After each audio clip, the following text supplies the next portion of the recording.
Akulturasi budaya Barat dan Timur telah menyatu di tempat ini selama ratusan tahun. Cerita legenda selalu digaungkan agar mengingat kejayaan Nusantara di masa lalu. Menelusuri kerajaan Nusantara tak lepas dari keberadaan Kerajaan Kutai, kerajaan yang disebut sebagai kerajaan pertama di Nusantara. Bukti nyata kerajaan pertama yang berdiri dan berkuasa di Nusantara bernama Kutai Martapura telah dikukuhkan di Museum Nasional Jakarta Pusat. Prasasti Yupa berumur 1.600 tahun ini ditemukan di kawasan Desa Muara Kaman, Kalimantan Timur. 7 buah prasasti ditemukan di kawasan Muara Kaman sejak tahun 1879 dan tahun 1940 yang akhirnya menjadi koleksi Museum Nasional. Ya, ini adalah bukti pertama kali Indonesia mengenal aksara, dan aksara ini ditulis di sebuah batu yang ada di Museum Nasional Jakarta. Bu Vivi, ini aksara apa yang ada di Yupa ini, Bu? Berjenisnya ini aksara Pallawa yang tua, karena di Sumatera ditemukan jenis aksara Pallawa juga, tapi tidak seperti ini bentuknya, dan kita menyebutnya aksara Pallawa muda. Aksara Pallawa yang berjenis ini yaitu berasal dari abad ke-4 ke-5 Masehi. Lalu Bu, bagaimana kita mengetahui bahwa aksara Pallawa ini adalah aksara pertama yang datang ke Indonesia? Aksara Pallawa itu diperkenalkan oleh bangsa India yang datang ke Kepulauan Nusantara dan kemudian akhirnya menyebarkan agama Hindu-Buddha dan mengenalkan aksara. Kalau kita sudah mengenal aksara, maka terbuka semua kebudayaan, berbagai aspek kehidupan itu dapat terekam, jadi sampai kepada kita yang sekarang. Bu Vivi, apa ciri-ciri dari aksara Pallawa ini, Bu? Aksara Pallawa yang tua, itu di awal penulisan aksaranya dibuat tanda kotak. Oke, ya, kotak ini ya, Bu, ya? Ya. Okay. Ini disebutnya box head oleh De Kasparis, disebutnya box head. Nah, selain itu juga di akhir penulisan, misalnya bunyi M mati kayak yupoyam, itu aksaramanya dibuat kecil. Berarti kata Yupa sendiri itu dari aksara Pallawa yang di batu ini? Iya, penyebutan Yupa itu memang dituliskan dalam prasastinya oleh Brahmana untuk memperingati kebaikan Raja Mulawarman. Yupoyam. Makna tersurat dari prasasti diantaranya berisi silsilah, asal-usul berdirinya Kerajaan Kutai. Dalam prasasti ini tertulis bahwa Mulawarman adalah anak dari Aswawarman. Dan ayah dari Aswawarman adalah Kudungga. Banyak yang mengira bahwa pendiri Kerajaan Kutai Martapura adalah Kudungga. Lalu, siapakah Kudungga yang disebut sebagai ayah dari pendiri Kerajaan Kutai?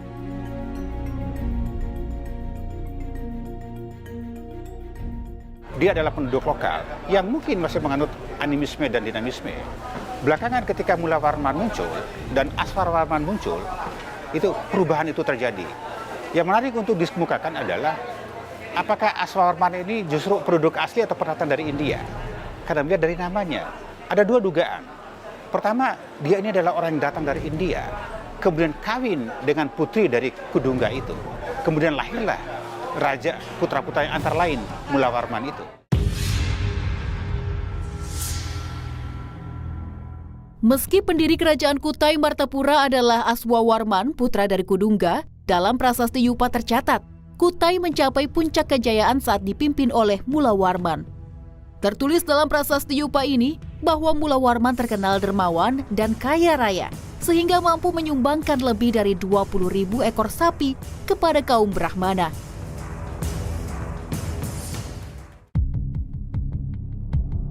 Kerajaan Kutai pertama atau Kutai Martapura berakhir pada abad ke-17 Masehi dengan raja terakhirnya bernama Maharaja Dharmasatya. Sementara itu, di kawasan Kutai pula ada kerajaan bercorak Islam bernama Kutai Kertanegara yang berdiri pada abad ke-13. Lalu, apakah kedua kerajaan ini memiliki hubungan yang sama atau berbeda? Dan kerajaan mana yang sebenarnya menyembat kerajaan terlama di Nusantara?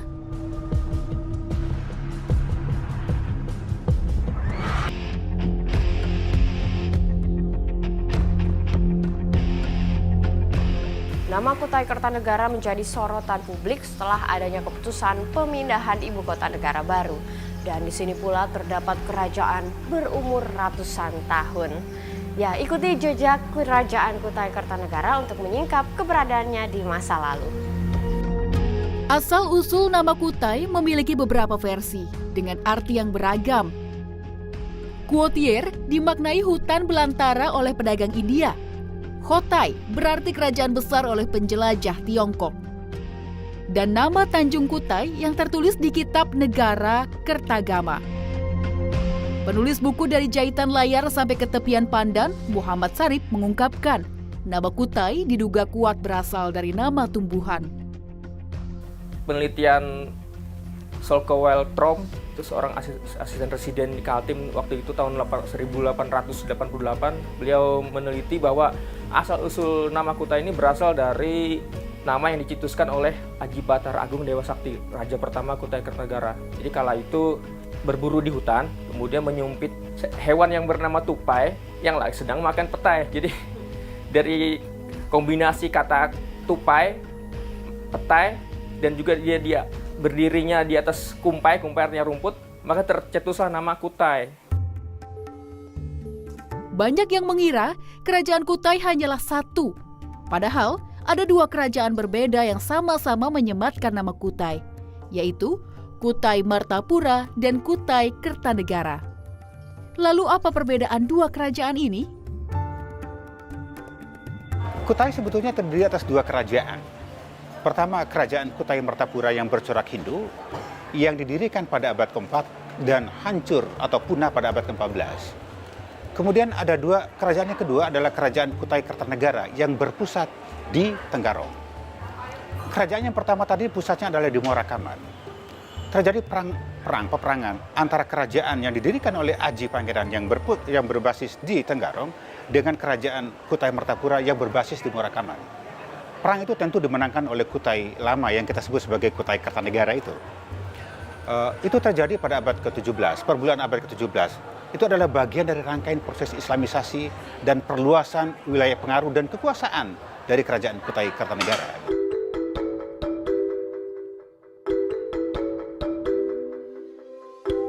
Kemenangan Kutai Kertanegara atas Kutai Martapura ini mengubah nama kerajaan menjadi Kutai Kertanegara ing Martapura. Inilah kerajaan yang masih eksis sampai hari ini. Kutai Kertanegara muncul pada abad ke-13. Pendirinya adalah Aji Batara Agung Dewa Sakti yang masih bercorak Hindu di negeri Jahitan Layar yang kini berlokasi di Desa Kutai Lama, Kecamatan Anggana, Kalimantan Timur. Dan pada abad ke-16, Islam masuk ke kawasan Kalimantan Timur. Di Desa Kutai Lama inilah penyebaran agama Islam pertama kali oleh Habib Tunggang Parangan asal Gujarat, India. Di abad ke-16, bukan yang ini, bapaknya Aji Raja Mahkota yang sudah memeluk Islam. Dan cara memeluk Islamnya bukan dengan cara, kamu Islam, bukan. Artinya dengan pergaulan, dengan keramah tamahan yang sopan, akhirnya mengikuti jejak keislaman tadi. Raja Aji Mahkota adalah raja ke-6 Kutai Kertanegara yang telah menganut agama Islam. Kemudian berlanjut sampai keturunannya hingga kini.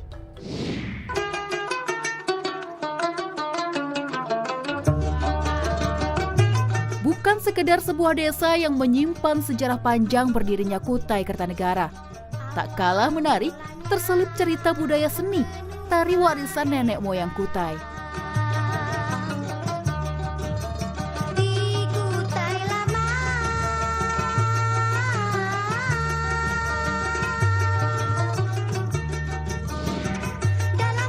Menariknya, setiap sudut tempat di desa ini terdapat karakter naga.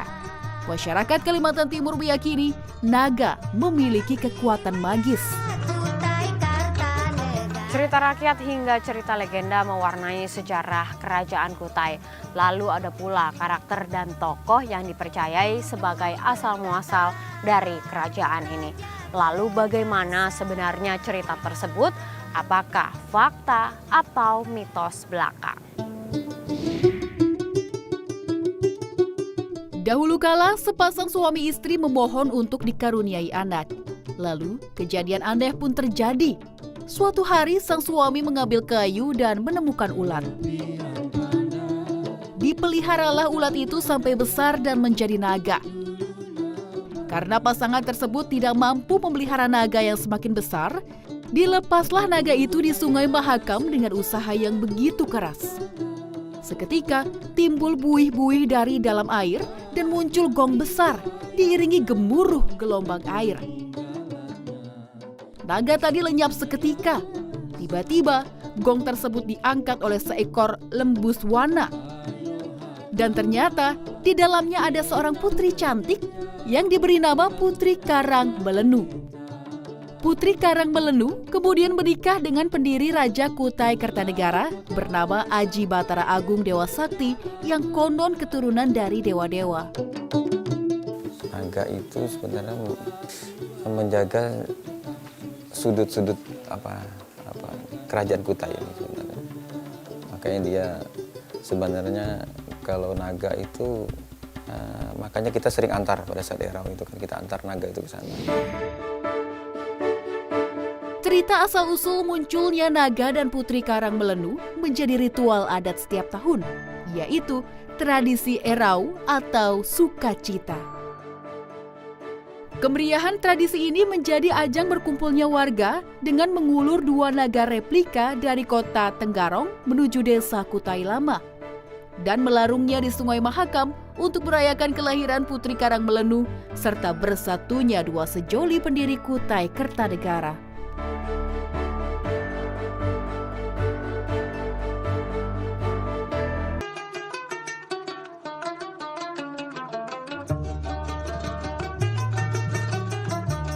Kesultanan Kutai Kertanegara ing Martapura lahir dari cerita legenda termasyhur di Kalimantan Timur yang keberadaannya masih terjaga hingga hari ini.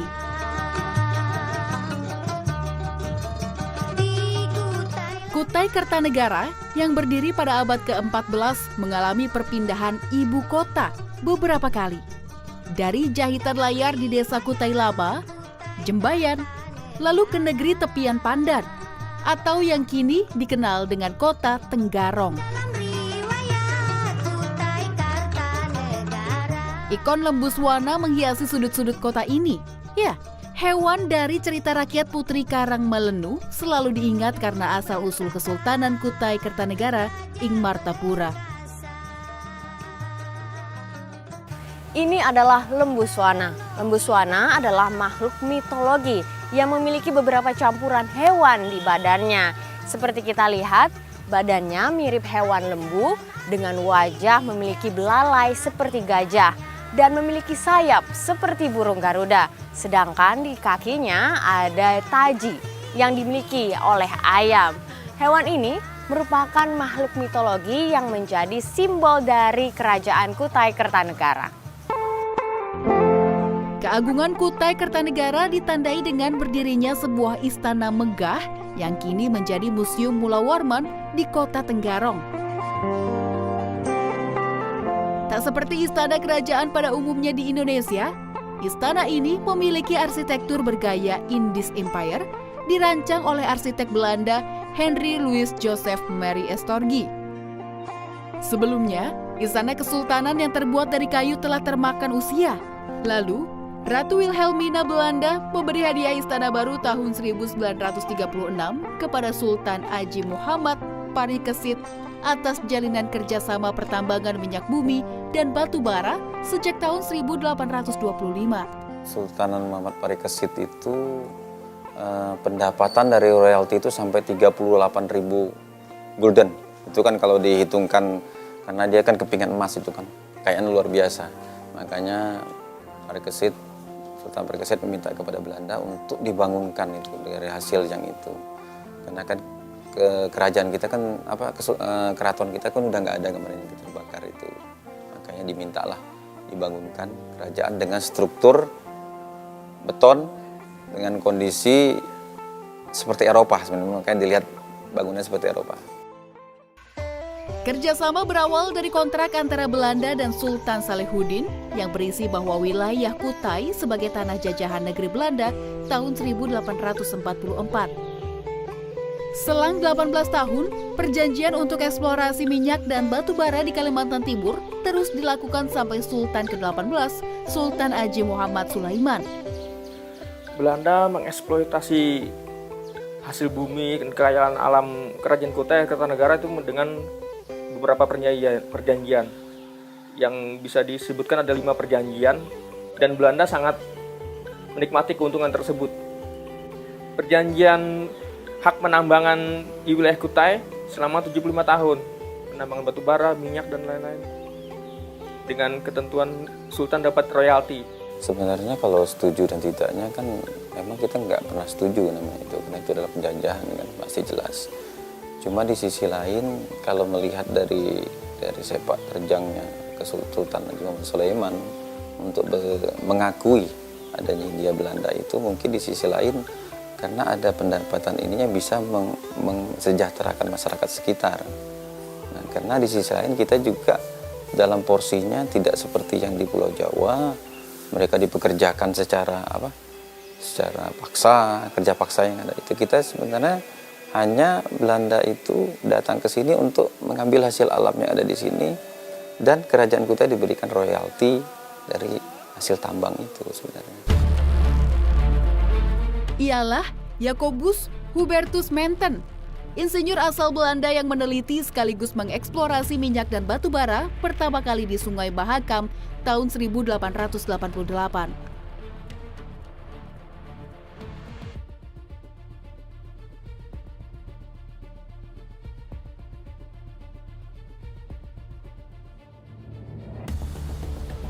Kesultanan pun akhirnya semakin erat menjalin kerjasama dengan pemerintah Hindia Belanda.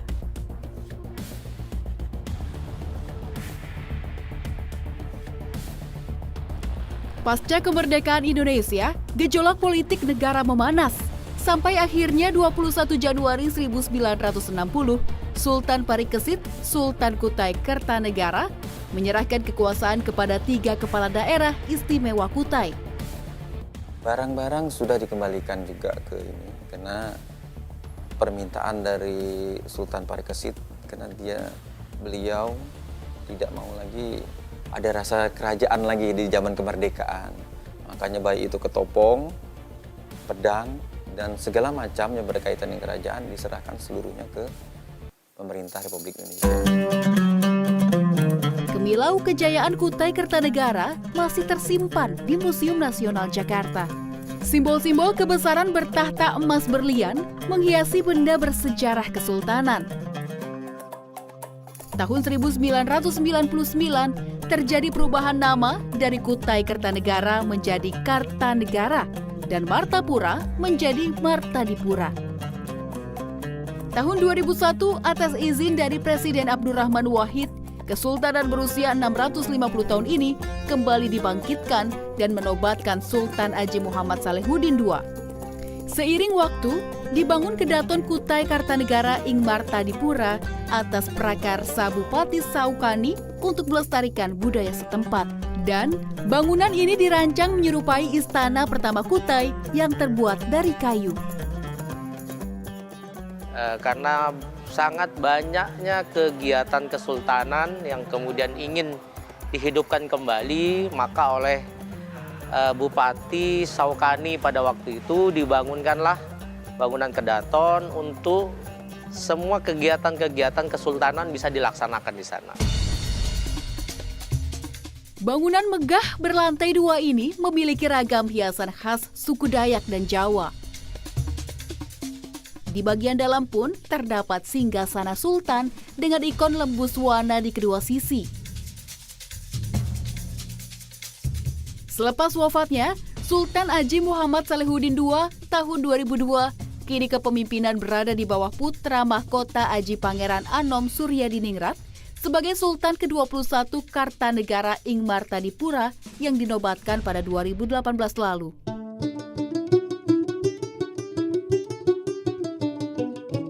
Ya, inilah cerita dari 2 kerajaan cikal bakal peradaban Nusantara terbentuk. Ada Kutai Martapura berumur 10 abad yang termasyur dengan kejayaan raja-raja terdahulu. Dan Kerajaan Kutai Kertanegara di Tenggarong berumur 7 abad yang tetap berdiri dan berusaha agar tak lekang oleh waktu.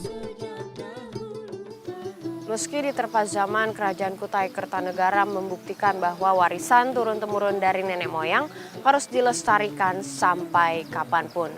Segala kisah dan fakta tentunya akan memperluas khasanah kita akan sejarah kerajaan-kerajaan di negeri ini.